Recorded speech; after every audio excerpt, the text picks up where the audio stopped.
Hi folks, Schweigert here with the Week 9 Halloween weekend edition of the Huddle's post-game recap. And I got to tell you, this week was just crazy town with some of the scores we've seen. In our 12 LL League games this week, 2 teams scored more than 70 points. Another one broke 60. 2 more broke 50. 2 others broke 40. And there were 2 that scored more than 35. With all that scoring, 3 section races and the district playoffs looming ahead, we've got a lot to cover, so let's get to it. We'll start with our game of the week, which was one of the few that was actually competitive. It was the Section 3 showdown between Lancaster Catholic and Donegal in Mount Joy, and it went down to the final minute. Brian Downey hit Andrew Kirkner for a 27-yard touchdown strike with 17 seconds left as the Crusaders won 21-14.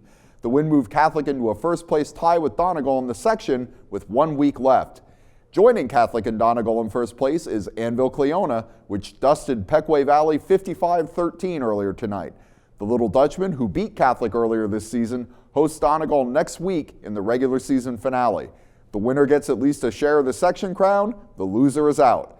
Catholic can clinch itself a share of the title with a win over Northern Lebanon next week. Speaking of Northern Lebanon, they knocked off Columbia 42-0 tonight. The Vikings are the defending section champs, but they're out of it this year.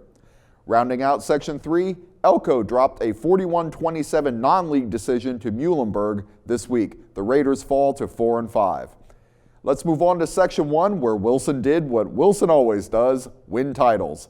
The Bulldogs drop-kicked Hempfield 38-7 to win their 63rd consecutive Section 1 game. They also clinched at least a share of their 9th straight section title. Iggy Reynoso had 191 rushing yards and a touchdown in the win for Wilson. Elsewhere, let's take a moment to salute Warwick.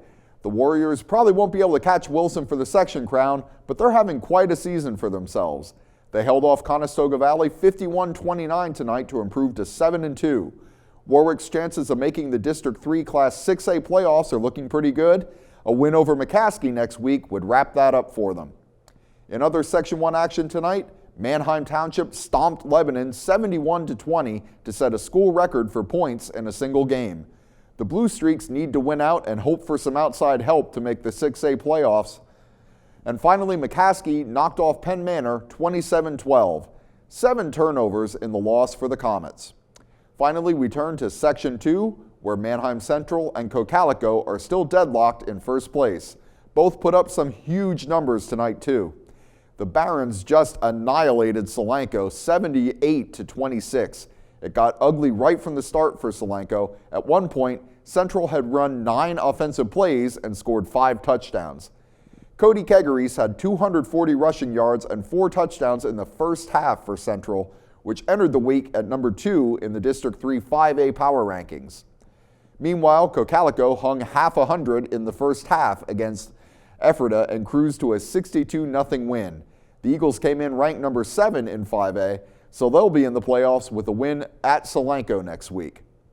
Let's go to the only competitive game in the night in Section 2. That was in Lampeter, where Garden Spot won a 42-36 shootout with Lampeter Strasburg.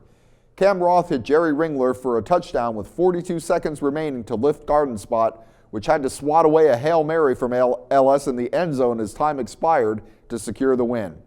LS had rallied from a 29-14 deficit at halftime to tie the game at 36.